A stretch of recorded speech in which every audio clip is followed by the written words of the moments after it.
Gavin Newsom and Karen Bass have already proven their incompetence and poor leadership during the Los Angeles wildfires. Now, as we experience rampant lawlessness and civil unrest, it's never been more clear they're unable to respond effectively and responsibly during calamity.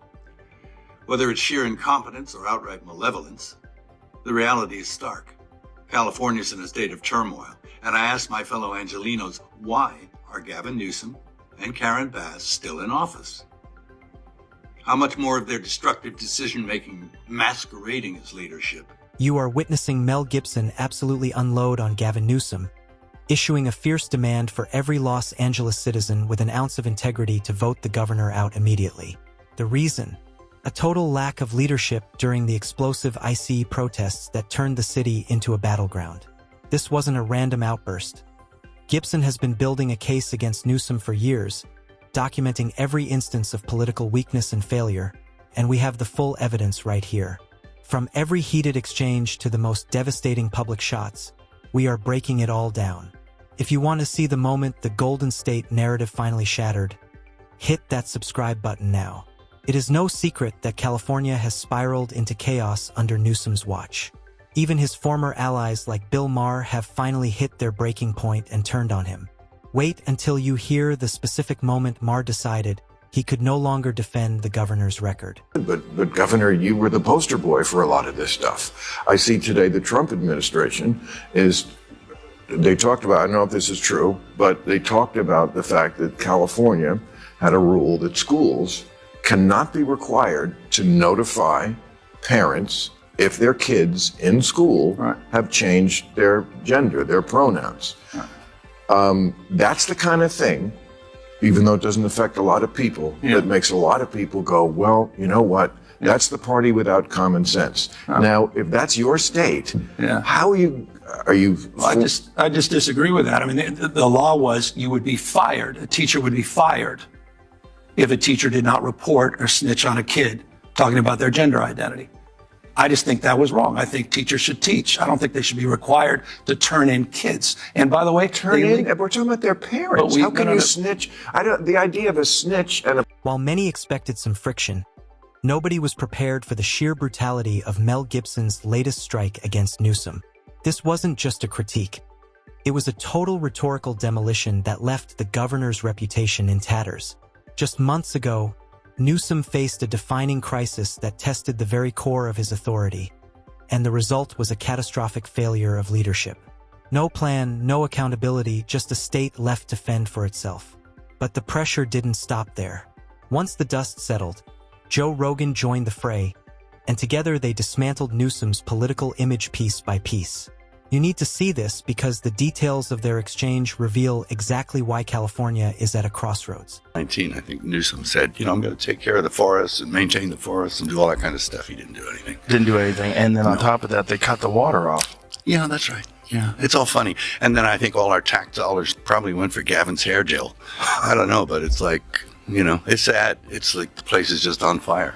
Well, the whole state is just so... It is impossible not to see the logic in Gibson's outrage because, let's face it, Newsom seems to prioritize his public image over public safety.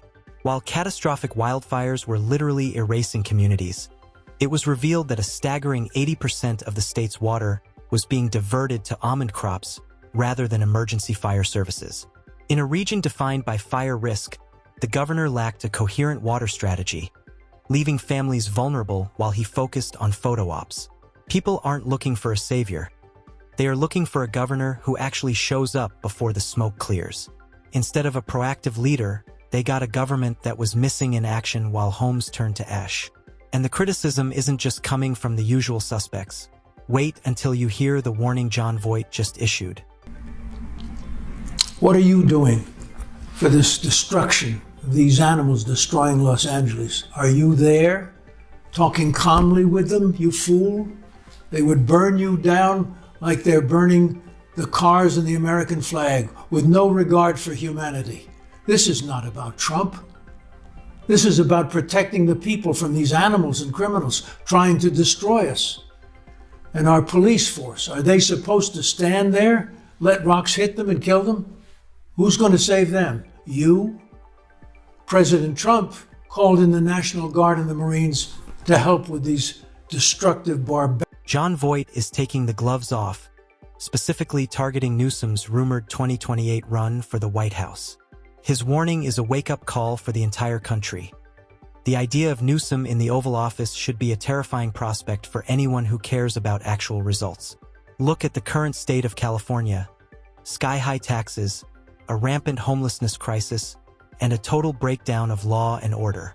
Is this the success story he wants to bring to the national stage? Newsom has taken one of the most prosperous states in the Union and turned it into a warning sign for the rest of the world. Voight is sounding the alarm that if this brand of leadership represents the future of the country, that future is in serious trouble. It's chaos for the people. You're a disgrace. You're nothing but a lying dog for the hopes of becoming the president one day. And God is my witness, truth will prevail because of your faults and your incompetence for California's failures. We the people, I stand with Donald Trump to make this state great again. For we the people choose Donald Trump to save America, and we're in danger with threats from terrorists now, and we must protect our country.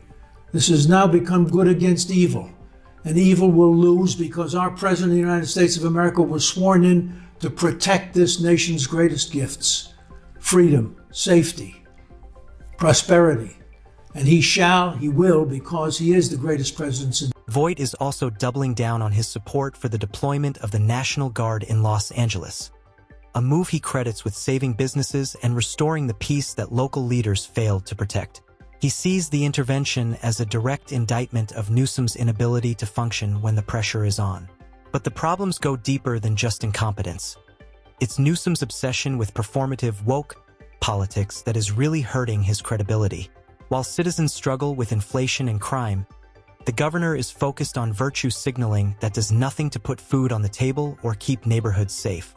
He is choosing ideology over the basic needs of his constituents, and the voters are finally starting to wake up, including one legendary figure who has seen it all. Governor right now of California, how would you be handling the ongoing crisis that the state's facing? Well, I think the most important thing is when you are in a leadership position like that, is that you are inclusive and that you work together with everybody. And so it means that you have to work together with local government, the state government, and the federal government. They have to work together rather than fighting each other. Fighting each other's agendas and all of that stuff, that doesn't do good to anybody. Arnold Schwarzenegger is not pulling any punches, completely tearing into Newsom for his refusal to cooperate with federal authorities during the peak of the Los Angeles riots. When the city was on the brink, Newsom didn't just hesitate. He actively fought against the federal resources sent to help, even going as far as daring the administration to arrest him. This wasn't a stand for democracy. It was a dangerous piece of political theater that put innocent lives at risk.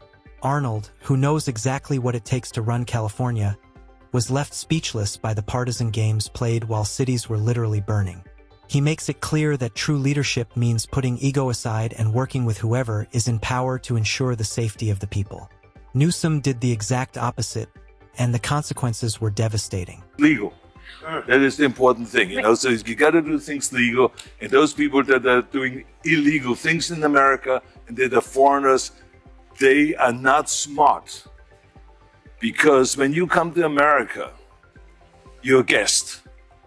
And you have to behave like a guest. Like when I go to someone's house and I'm a guest, then I will do everything I can.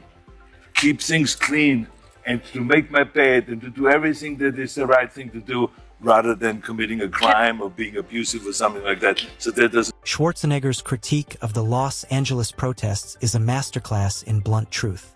He places the responsibility for the chaos squarely on the refusal to respect the rule of law. Drawing from his own journey, arriving in America at 21 and working for every success he achieved, he rejects the idea that laws are optional. He argues that the legal path is what preserves the strength of the nation, and that circumventing it only leads to the disorder we see in the streets today. To Arnold, the system isn't the problem. It's the lack of discipline and honor from those in power who refuse to enforce it. And just as the tension reaches a boiling point, J.D. Vance is entering the conversation to hold the governor's feet to the fire. And Karen Bass, by treating this city as a sanctuary city, have basically said that it is open season on federal law enforcement. They have treated Border Patrol and border enforcement as somehow an illegitimate force instead of what they are, which is the American people's law enforcement trying to enforce the American people's laws. So when Gavin Newsom encourages violence and rioting, when he encourages people to get in the face of our great Border Patrol officers, he is absolutely endangering the lives of federal enforcement. He's absolutely endangering the lives of mothers and daughters and fathers and sons who have been sent here to do a simple thing, enforce the law. And thank God they're willing to do it despite the fact that the local leadership of this community has made it harder on them and has in fact endangered their lives as they go about to. Newsom's decision to align himself with radical elements over the safety of his own citizens didn't just send a weak message. It invited disaster into the heart of Los Angeles. The footage of the aftermath is undeniable. Destroyed property, chaotic streets, and terrified residents. This was the inevitable result of a governor who prioritized political points over public safety. True leaders find a way to unite. Newsom used the crisis to stir up outrage and score points against his political rivals. He gambled with the lives of Californians to protect his own optics, and in doing so, he showed exactly where his loyalties lie. By the time he finally attempted to walk it back with an apology, the damage to the city's trust was already permanent. In California, it isn't slowing down. The gangs are not slowing down. Newsom did eventually come out and apologize. If you want to go on Twitter, Rob, and just go to the apology video that he came out eventually. This is, I think, 4-5 days later. On day one, I asked him, I said, are you going to come out and do this? Watch how he's finally wanting to have his people be responsible. Go ahead, Rob. If you incite violence, I want to be clear about this. If you incite violence or destroy our communities, you're going to be held to account. Okay. That kind of criminal behavior will not be tolerated. Full stop. Already more than 220 people have been arrested. And we're reviewing tapes to build additional cases. And people... The apology Newsom finally offered was nothing more than a hollow gesture that came far too late to stop the bleeding. If he had acted with conviction from day one, much of the trauma inflicted on Los Angeles could have been avoided. Instead, he chose a path of indecision and arrogance, watching from the sidelines as events spiraled out of control. This pattern of governing for the cameras rather than the citizens is the exact reason he is being called out by figures like Mel Gibson, Jon Voight, and Arnold Schwarzenegger. America is tired of smooth-talking politicians who lack a backbone. His tenure has been a case study in failed leadership and political theater. If he truly has sights on the White House in 2028, every American needs to look at the California model and ask if they are ready for that chaos on a national scale.